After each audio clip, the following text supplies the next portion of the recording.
और मैं ये भी बात बता दूं, बसा औकात ये ना एक उलझन पैदा की जाती है आका करीम अलैहिस्सलाम के मीलाद पर। इश्क वाले वैसे बड़ी बड़ी उलझनें हटा लेते हैं, ये छोटी मोटी तो चीज ही कोई नहीं होती, लेकिन फिर भी कई बंदे परेशान हो जाते हैं। लो जी, नबी पाक के आने की खुशी करते हो तो जाने का गम क्यों नहीं करते?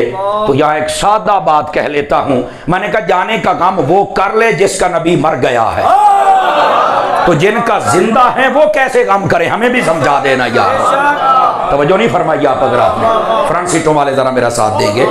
तो भाई जिसका नबी मर गया वो कर ले। देखें, मौत के हम भी कायल हैं कि मौत आई है, लेकिन मारने आई थी और जा अपना काम कर। ये मौत मेरे नबी के कदम चूमने आई थी, ये कौन सी बात हुई यार? मौत आई को कार ही आ गई है यार। मौत शहीद के पास नहीं आती, कहा आती है। तो क्या शहीद के बारे में ये रब ने फरमाया नहीं कि वो जिंदा है? वो वहां तो किसी की नबज नहीं फड़की। तो जो नहीं फरमा रहे आप हज़रात, फ्रंट सीटों वाले जरा बेटे आपकी आवाज नहीं आ रही उतर कह रही साड़ी कंपनी का तकड़ा होके बह ना फिर। हाँ हाँ, तेरे बोलना जो कुछ होगा मैं जिम्मेदार हाँ बच्चा, तगड़ा होके बह जरा। ओ भाई, शहीद के बारे में ये कहा गया कि वो जिंदा है, आज तक किसी की नबज नहीं फड़की कि जनाब वो कब्र में है तो फिर कैसे जिंदा है। तो नबी के बारे में लोगों को क्या हो गया है? शहीद का रुतबा तो कम होता है, मेरे नबी का तो नबियों से भी ज्यादा है। कमाल वाली बात, शहीद के पास मौत आती है, आई उसने जायका चखा, मौत अपने करते हो अपने कर। तो मेरे हबीब के लिए ये बात लोगों को क्यों नहीं समझ आती है भाई? आवाज समझ आ रही है आप सभी हजरात को? तो इस वास्ते ये चूरन बेचने की कोई ना कोशिश करे, आने की खुशी करते हो तो जाने का गम क्यों नहीं करते? भाई जाने का गम वो कर ले जिसका चला गया, हमारे कल भी थी आज भी है। समझ आ रही मेरी बात की? और ये हजरात उलमा तशरीफ फरमा है, ये हयातुन नबी का मसला जाहिर व बाहिर है।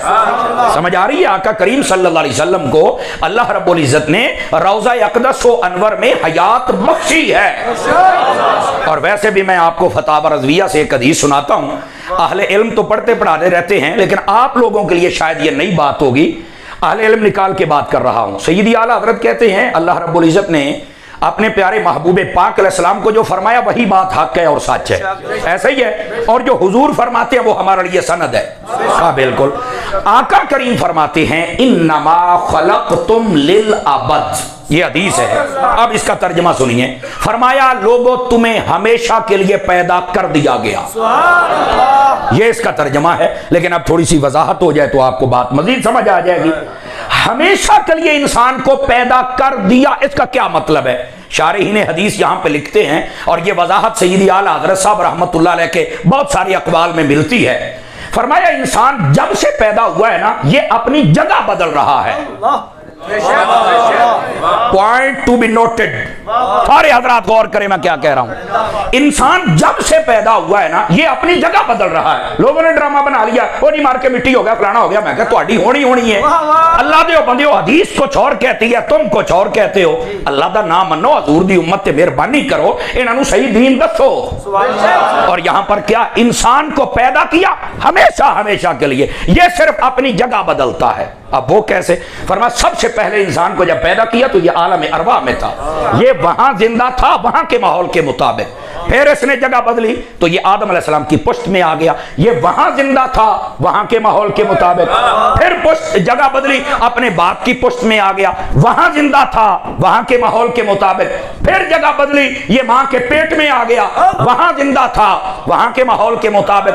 फिर जगह बदली तो ये दुनिया में आ गया, यहां जिंदा था यहां के माहौल के मुताबिक। फिर जगह बदलेगा, ये कब्र में जाएगा, वहां जिंदा होगा वहां के माहौल के मुताबिक।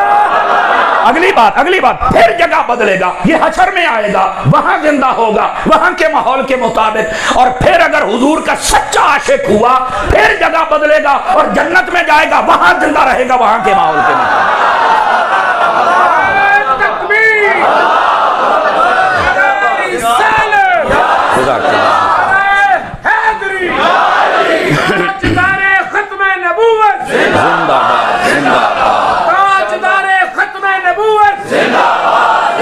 बात समझ आइए कोई नहीं आई आप हज़रात को? वो इंसान को हमेशा हमेशा के लिए पैदा कर दिया गया है। जब तक नहीं था तो कहा फरमाया हल अता अलल इंसानी हिन मिनद दहरि लम यकुन शैअम मज़कूरा, फरमाया वक्त था तो कुछ भी नहीं था और जब है तो है। तो नहीं फरमाया जब नहीं था तो कुछ भी नहीं था और जब है तो है। अब इंसान जगह बदल रहा है, लोग का नवा ड्रामा बना कढ़िया जनाब।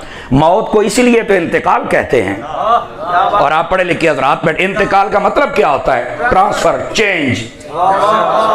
मेरी बात नहीं समझ सके ना आप हजरात। ट्रांसफर एंड चेंज, उसने यहां था इसके था उसका हो गया, इधर था उधर हो गया, बस ये बात है। चेंज बस, पहले वो इस जहां में था उस जहां में, पहले दुनिया में जिंदा था अब वो आलम बरज़ख में जिंदा है, जिंदा यहां भी था वहां भी है। और अगर नहीं है तो सवालों का जवाब कौन देता है? और अगर नहीं है तो मेरे हबीब ने ये क्यों फरमाया जब भी कब्रिस्तान जाते हो तो चल के ये कहना है अस्सलामु अलैकुम या अहलल कुबूर। ये वेची कोई शनी ते मिट्टी नहीं ढेरियां नु कहंदे हो। आवाज बहुत कमजोरों वाली है ही कुछ नहीं तो सानू भी दसो सरकार केड़े कमी पा छड़िया जे उम्मत नु। इस वास्ते खुदारा मेहरबानी फरमाए, इंसान अपनी जगह बदल रहा है। बात समझ आ रही है आप हजरात को? तो जब आम इंसान की ये हाल है तो जो हर कब्र में तशरीफ लाता है उनके बारे में फिर क्या नजरिया होगा? तो फिर मैंने कहा उनके बारे में वही नजरिया रख जो बरेली के गैरतमंद बाबे ने दिया है, तू जिंदा है वल्ला, तू जिंदा है वल्ला, मेरे चश्मे आलम से। और आला हजरत ने इस शेर में भी 2 कस्में उठाई हैं। कितनी कस्में?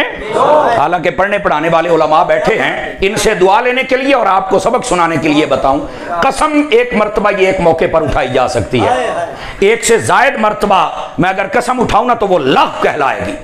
मिसाल के तौर पे मैं कहूं कि महफिल मिलाद बहुत अच्छी चीज है, कसम वाली गाले अच्छी चीज है, महफिल मिलाद कसम वाली अच्छी चीज है, कसम वाली गाले महफिल। और तुसी कहना यार एक बारी कसम चुकला, एक बारी भी तो कसम ही है ना। और फुकहा के नजदीक अगर एक बात के लिए 3-4 कस्में उठाई जाए, पहली कसम मुनाकिद होती है और बाकी सारी लग़्व कहलाती हैं, वो नहीं बोलनी चाहिए। एक बारी हो गई बस ठीक है। अब आला हजरत जैसा आलिम हो जो कि 150 से ज्यादा उलूम का माहिर है, 1000 से ज्यादा किताबों का लिखारी है, और ये वो मुहद्दिस है कि जो मक्के में था इल्मे गैब पे इतराज हुआ, 8 घंटे आज किताब लेके आओ मारी, इतना बड़ा मुहद्दिस है। अब 2 कस्में उठा गया, बज़ाहिर तो ये इतराज होता है तू जिंदा है वल्ला, तू जिंदा है, गाली कोई ये कसमा 2 ने, पहली तो कसम हुई, दूसरी क्या है? क्या बात है? पहली तो कसम है, दूसरी क्या है? अब इसका जवाब भी सुनो। कहने लगे मैं अहमद रजा, मैं को आम बंदा था कोई नहीं ना, मैंने जो 2 कस्में उठाई है ना, बात एक है, महल जुदा है। अब आप कहें क्या मतलब? आला हजरत ने जो पहली कसम उठाई थी ना, वो कुरान व हदीस के दलाइल पढ़ने के बाद कसम उठाई। या रसूल अल्लाह, कुरान भी पढ़े हदीस भी पढ़े, मैं कसम चौक के कहना ए दलाइल मैनू मुतमिन कर गए, मैं कसम चौक के कहना तुसी जिंदा हो।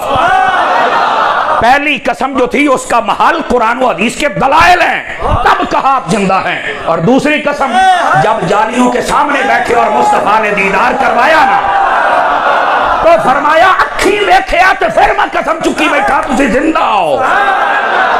कसमें भी 2 हैं, महल भी 2 हैं।